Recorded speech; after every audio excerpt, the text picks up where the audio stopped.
Aujourd'hui, nous sommes bénis de vous présenter une de ces conférences instructives intitulée Histoire bouddhique, l'histoire de Khuda, quatrième partie de 7 épisodes dans Entre maîtres et disciples, donné en anglais le 24 août 2015.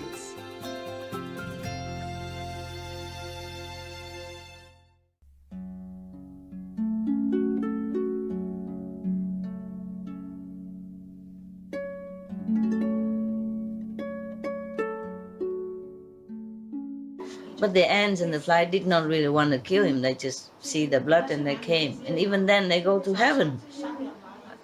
So the person, the hunter, got the skin from the golden animal and brought it back to the kingdom. The king was very, very pleased and praised him, and give him a lot of money and gold and give him some position, high position. And then the king used that fur to put on his bed where he sleep. Whenever he sleep on it, he feel very peaceful and happy. Imagine that. Because when he died, he did not have any hatred in his heart. Before he died, after he died, during he died, he didn't have. Just peace and love. That's why when the king lay on it, that's why the king feel very peaceful and happy. And even the ants and the flies also went to heaven because of his loving energy.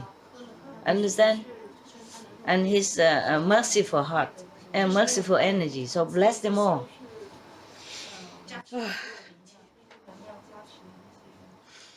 So now the Buddha reminded Anand like this. Anand, you should know, Khuda, who was Khuda at that time, it was my incarnation, one of my incarnations. And Famadak, the king at that time, is now Devadatta. Yeah, we could guess. The flies and the ants that was eating flesh and drinking my blood or Khuda blood at that time, when I just attained Buddhahood, all of them, I preached and all of them went to heaven, attained heaven, different heavens.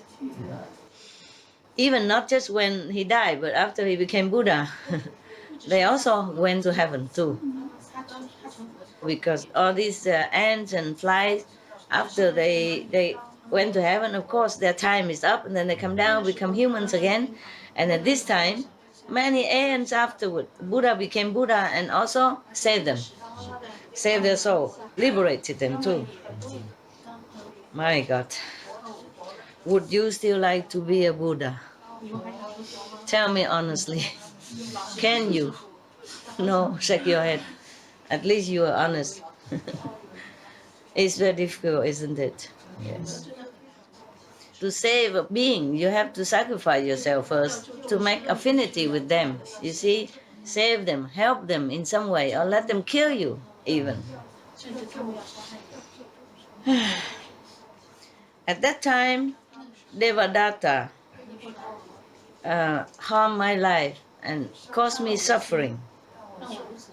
Up to now, he has never any good intention toward me all this lifetime, up to now. Every day he is thinking how he can harm me. Every day. At that time, I, Anand, and the great assembly heard the Buddha say this. Everybody was very sad and touched inside. Many people, because of that, became more diligent in their practice. So they attained Tuda Huan, Tuda Nam, Tuda Ham, Arahan, etc. A different level of consciousness because of that story alone. Even though it's a bad story, negative story, but it wakes people up and touch their heart. So their heart become more open, more compassionate. And then their mind and their spirit become more diligent Yeah. Understand why I have to practice, why I have to be good. So immediately many people attain higher consciousness immediately, even to up to arahat. So therefore, bad story is not always bad. Nah? Yeah. It depends on who say it and with what intention. Yeah. And depends on who listen. And depends on the what the listeners make use of that also. You see? Yes. Even somebody also saw the seed of Patekya Buddha, alone Buddha. Yeah. And some people even aspire to become Buddha right there. And some people already attain the non-regressing level of consciousness.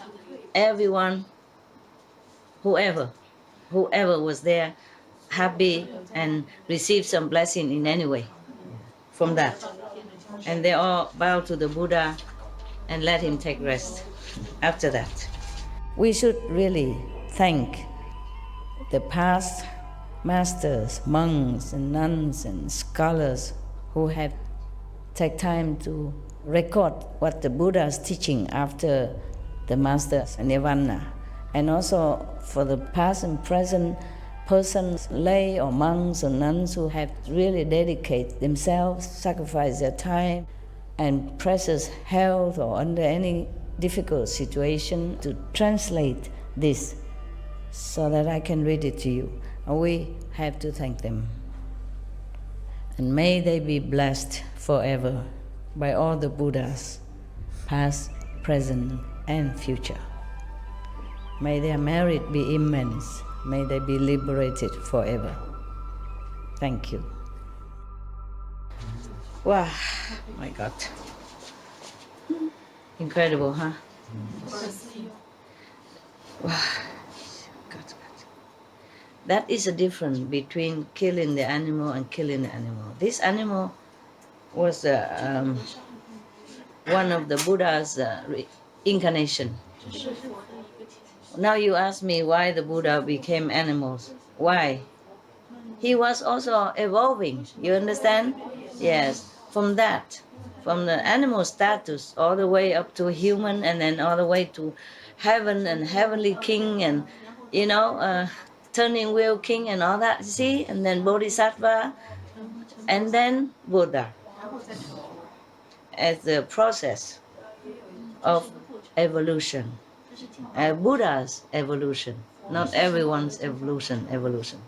You see, the Buddha became Buddha, and many people just attain arahat like that, without going through so much trouble. Some even harm him. Yeah, some even didn't do anything good at all. Just saw some little seed before, a long, don't know how many aeons ago, and then just has married to see the Buddha, and then he have merciful heart and he saved them and they become arhat just like that, Just like Sariputra, the Buddha said he didn't do this, he didn't do that, he didn't do anything like that. Remember? Yeah. When he refused the old man to become a monk, the Buddha said, oh, don't worry about him. He didn't do this, he didn't do that. That's why he didn't understand. See what I mean? Yeah. He couldn't decide your life because he didn't do anything much anyway. That's what he meant, yes. Only the one who sacrificed a lot understand a lot more. Only the one like Buddha, the past incarnation of Buddha, who's gone through a lot of suffering, who gone through a lot of pain, can understand beings' pain and suffering. They can understand human pain and fear, emotion, and all kind of mistakes and stuff because they've gone through all suffering. So if any of you still want to become Buddha, then I salute you. Well, after all this story, if you still want to become Buddha, I really bow my head. Who knows? Maybe you still think about it. Maybe you don't want to become Buddha now, but tomorrow, who knows? Yeah, so there is a difference between that. You would tell me why I always told you, if we kill animal, we have bad karma. Understand? Yeah.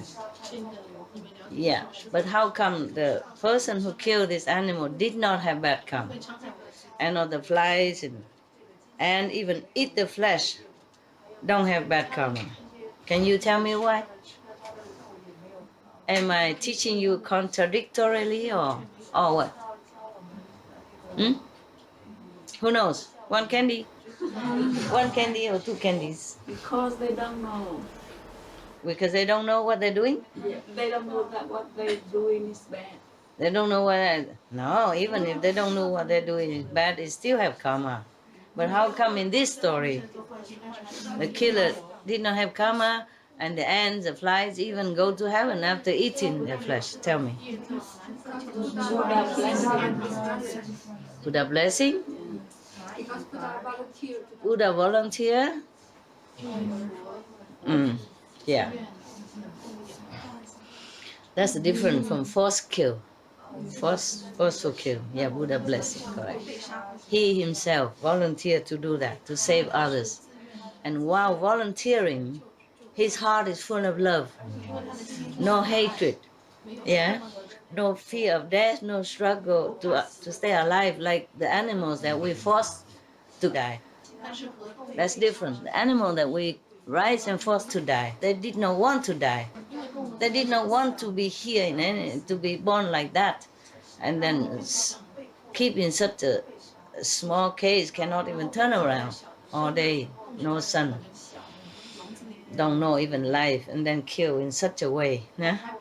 Terrible. And before killing, after killing, it's a terrible life they have to go through. They did not want to die like that. That's a difference. And when they die, they probably lament or have hatred or fear in their heart. Fear, at least fear. So we eat all that and we embed ourselves with all these qualities. Not to talk about all the hormone or the medicine or the terrible stuff that they put into the animals, antibiotics, tons of them. That we have to digest as well. And day after day, imagine how much you put in your body, né? How much of the toxic medicine put in your body. Yeah. Normally, if we are sick, for example, very sick, yeah, infection or something, the doctor prescribed to us only like some antibiotic, maybe 3 days, 4 days, 5 days, 7 days. Yeah, no more than that, because it'd be harmful to our bodies, to our immune system. Imagine day after day eating beef and pork full of this, full of antibiotic, because they live in filth and they live in cold and they have infection and they always have to have injection or medicine, antibiotic or hormone supplement, all kind of stuff that go in there. And not to talk about they are fed with these not normal kind of feed even. They feed them fish full of mercury, full of toxin from the environmental waste already. And then they're fed also with maybe GMO, like these trans kind of cereals as well. So all kind of this mix in the body of a human. No wonder people cannot think straight. No wonder people gone crazy and do things that they normally would not. Too much conflict in the body. The body cannot bear. The food we eat nowadays, if it's not bio, then it's so many insecticide and pesticide and all kind of poison, and the water they use to water is already also full of poison already. You know, all kind of poisonous substance that came from paper company, toilet paper company, from any insecticide that run in the stream, all kind of thing already, and then eat the cereals full also insecticides. And they eat the animals also full of insecticide and toxin, antibiotic, and etc. etc. Do you understand? Truly, human are very poor creature nowadays. It's like a laboratory. There's all kind of poison dumped into that. And our body is very delicate, you know. The cells are delicate and intelligent, and we're bombarded with all kind of foreign and harmful substance like that. How can a human bear it? They go into the brain, you go into the heart, you go into the cell, it's in the bloodstream, and people just get sick and don't know why. And they go crazy and they don't know why.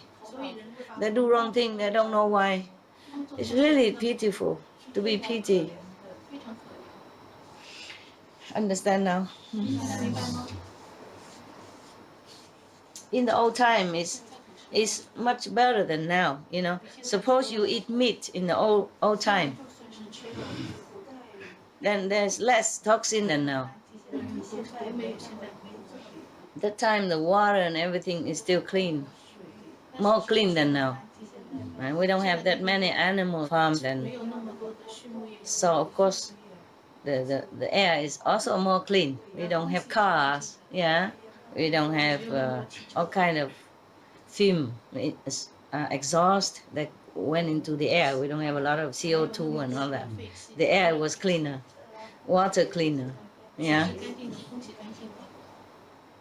And the food is more pure, yeah, more organic, yes. That's why at that time people follow the Buddha. Many of them have quicker enlightenment, quicker, higher enlightenment in a shorter time. And nowadays, we do have also, yes. It's just more difficult for us now.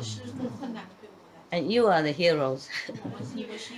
Yeah, you're also saving lives, okay? You're also bodhisattva in some way. Yeah, because the meat you don't eat, that means many chickens are not killed. Less, you see?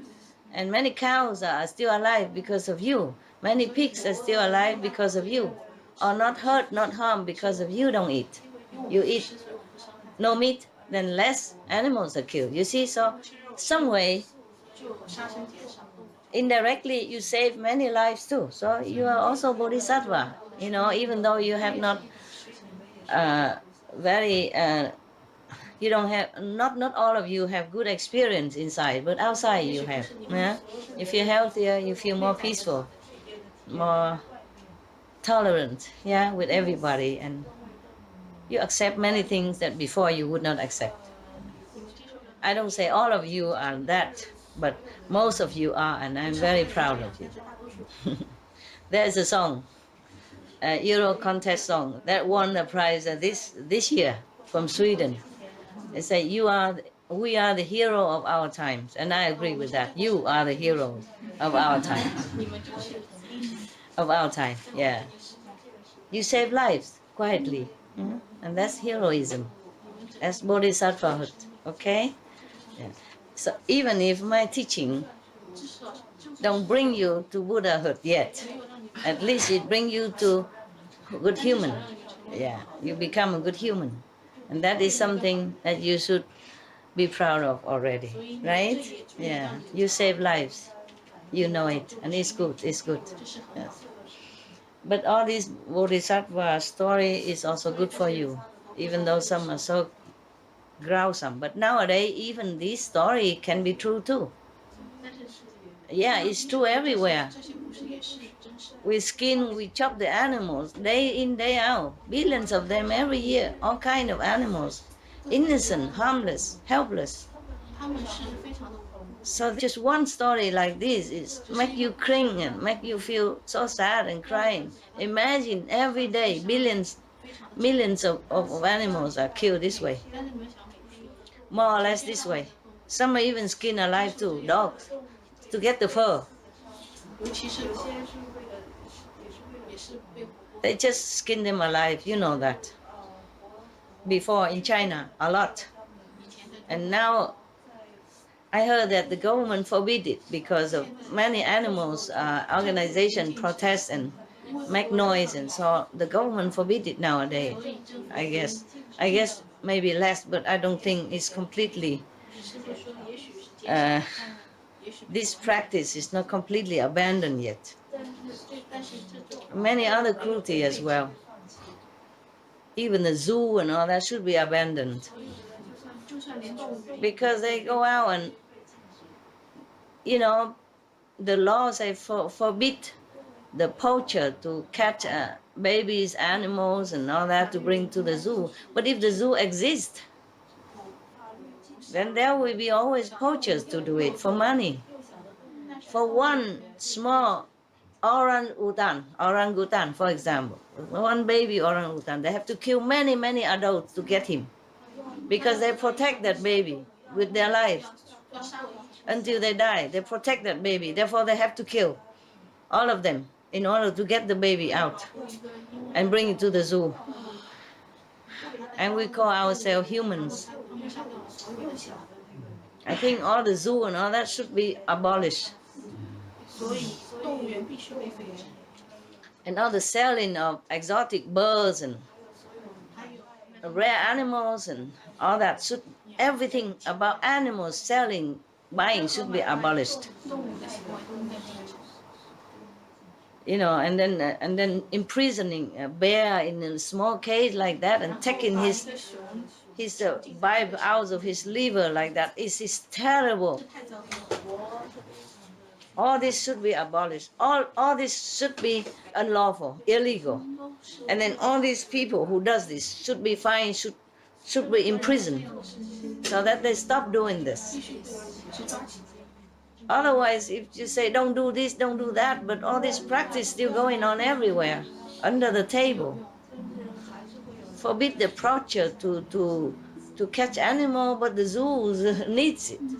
Huh? The zoo needs it, so how can the poacher not do it? You have to forbid from the root.